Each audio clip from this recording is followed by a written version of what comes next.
తూర్పుగోదావరి జిల్లా రాజమండ్రిలో పాల కల్తీ ఘటనకు చెందిన బాధితులకు మెరుగైన వైద్య సేవలు అందిస్తున్నట్లు జిల్లా కలెక్టర్ కీర్తి చేకూరి తెలిపారు. స్థానిక MLA Adireddy Srinivas, RUDA chairman Boddu వెంకటరమణతో కలిసి కలెక్టర్ బాధితులకు సీఎంఆర్ఎఫ్ చెక్కులు పంపిణీ చేశారు.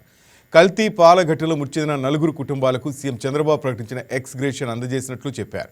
చికిత్స పొందుతున్న 15 మంది ఆరోగ్య పరిస్థితిని ఎప్పటికప్పుడు మానిటరింగ్ చేస్తున్నామని, వారందరికీ మెరుగైన వైద్య సేవలు అందిస్తున్నామని కలెక్టర్ కీర్తి చేకూరి వివరించారు. ఒక సమగ్రమైనటువంటి ప్రభుత్వం తరపున ఒక సమగ్రమైనటువంటి రెస్పాన్స్ ఉండాలి అని చంద్రబాబు నాయుడు గారి నుంచి కింద ఏఎన్ఎం స్థాయి వరకు ప్రతి ఒక్కరు కూడా, జిల్లా స్థాయి నుంచి మన కలెక్టర్ గారి నుంచి ప్రతి ఒక్కరు కూడా దీంట్లో నిమగ్నమై ఉన్నారు. ప్రజాప్రతినిధులు కానివ్వండి, ఇదంతా కూడా సమగ్రంగా స్పందించాలని చెప్పేసి ఒక రకరకాలైనటువంటి ఇక్కడ అంశాలు ఉన్నాయి దీంట్లో.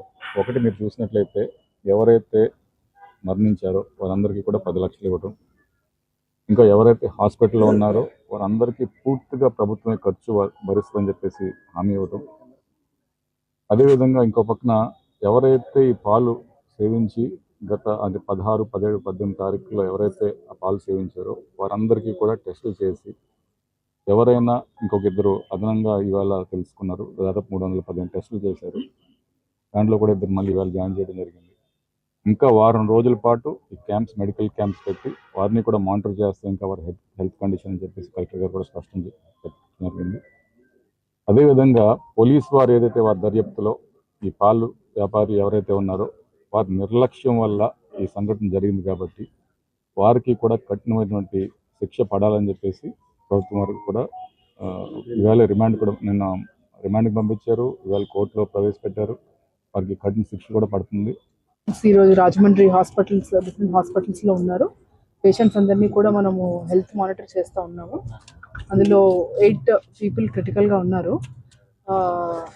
ఈ 15 దీనికి ఎక్స్పర్ట్ నెఫ్రాలజిస్ట్ కూడా మనకి వైజాగ్ నుంచి రావడం జరిగింది. అందరినీ చూడడం జరిగింది. ట్రీట్మెంట్ ప్రోటోకాల్ కూడా చేంజెస్ కూడా కొన్ని చేశారు. సో దీని ప్రకారం best treatment that is available we are doing for all the patients అండి.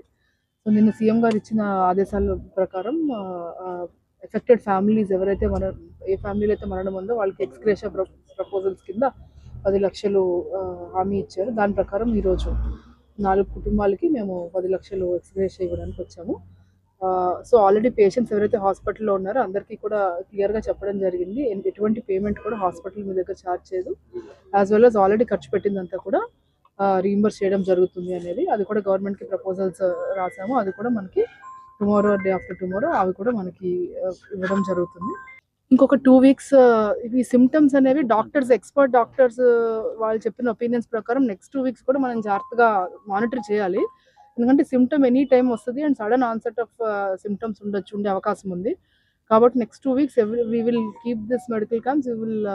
Every day will go to them. We will ask for their health status. ఎవరికన్నా సరే కిడ్నీ రిలేటెడ్ ఇష్యూస్ ఏమైనా వస్తుంది and sudden some symptoms of swelling కానీ, symptoms of stoppage of urine కానీ అట్లాంటివి ఏమైనా ఉన్నాయనేది every day we will be monitoring. భరోసా కల్పించున్నారు. రాజమహేంద్రవరంలో ఈ పాలు కల్తీ వ్యవహారంలో మరణించిన వ్యక్తికి 10 లక్షల ఎక్స్గ్రేషియా, అలాగే బాధింపబడి ట్రీట్మెంట్ కొనసాగుతున్న వారికి ఏ విధమైన ఆర్థిక పరమైన భారం కలగకుండా ఆ ఖర్చు అంతా కూడా ప్రభుత్వమే తీసుకుంటుంది బాధ్యత అని చెప్పిన దానికి అనుగుణంగా ట్రీట్మెంట్ పొందుతున్న సుమారు 11 మంది ట్రీట్మెంట్ పొందుతున్న వారందరి యొక్క ఎక్స్పెన్సెస్ కూడా ప్రభుత్వమే బాధ్యత తీసుకుంటా ఉంది. ఇప్పటి వరకు ముఖ్యమంత్రి గారు నిన్న మధ్యాహ్నం అనౌన్స్ చేస్తున్నారు అసెంబ్లీలో. అప్పటి వరకు ఖర్చు పెట్టింది కూడా వాళ్ళకి రీఎంబర్స్ చేసే బాధ్యత, ఎవరైతే ఖర్చు పెట్టారో పేషెంట్ అటెండెంట్స్, అది కూడా వాళ్ళకి రీఎంబర్స్ చేసే బాధ్యత కూడా ప్రభుత్వం తీసుకుంటా ఉంది.